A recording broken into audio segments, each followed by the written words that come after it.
35 आ रहे थे भट्टी साहब आप आगे। मेरे उससे सही कैलकुलेशन के हिसाब से देखा जाए तो पाकिस्तान रेलवे आज भी खसारे में नहीं है, आज भी नहीं है।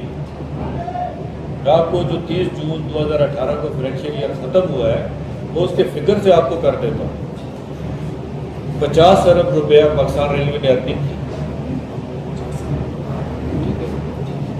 80 अरब खर्चा हुआ, 80-85 अरब खर्चा हुआ। अब आप कहेंगे कि जी देखो 30-35 अरब तो आप आ गए ना फर्क। इस वक्त तमाम गवर्नमेंट अदारे जो हैं उनके मुलाजमीन जब रिटायर हो जाते हैं उनकी पेंशन गवर्नमेंट ऑफ पाकिस्तान के खाते में चली जाती है। मेरा मुलाजम जिस दिन रिटायर होता है तो वो उसकी पेंशन मेरी बैलेंस शीट में से ही जाती है, मेरी बैलेंस शीट में से ही जाती है, जो अर्निंग हो रही है उसी में से ली। इस वक्त एक साल में हम 33 अरब रुपया पेंशन पे करते हैं, 33 अरब रुपया सिर्फ पेंशन पे करते हैं।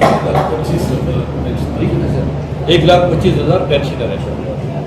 उसके बाद मेरे कंपेटेबल डिपार्टमेंट है वापदा, OGTC, डेली इंस्टॉलेशन भी पूरे पाकिस्तान में पहले स्टेशन है, ट्रैक है, टनल है, ब्रिजेज है, सब कुछ है। उनकी भी लाइनें जो है वो पूरे मुल्क में बिछी हुई हैं, पाइप लाइनें भी बिछी हुई हैं, उनके पावर हाउस भी हैं, सब कुछ सिस्टम। क्या वापदा ने और OGTC ने अपनी पुलिस रखी हुई? मैंने क्यों रखी हुई? अगर उनकी इंस्टॉलेशन को, उन अदालों को, उन सारों को जो सिविल पुलिस है, डिस्ट्रिक्ट की पुलिस है, वो प्रोटेक्शन प्रोवाइड करती है तो मेरे को भी प्रोवाइड होनी चाहिए।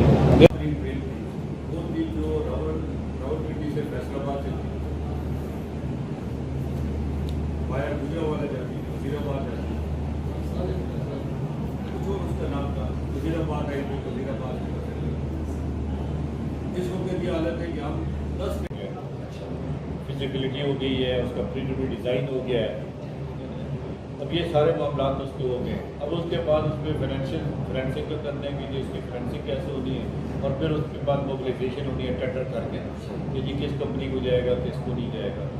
तो एक्सपेक्ट हम तो ये कर रहे हैं कि 2019 में इंशाअल्लाह अल्लाह पाक खैर करे, खैरियत रहे तो उसके काम शुरू हो जाएगा।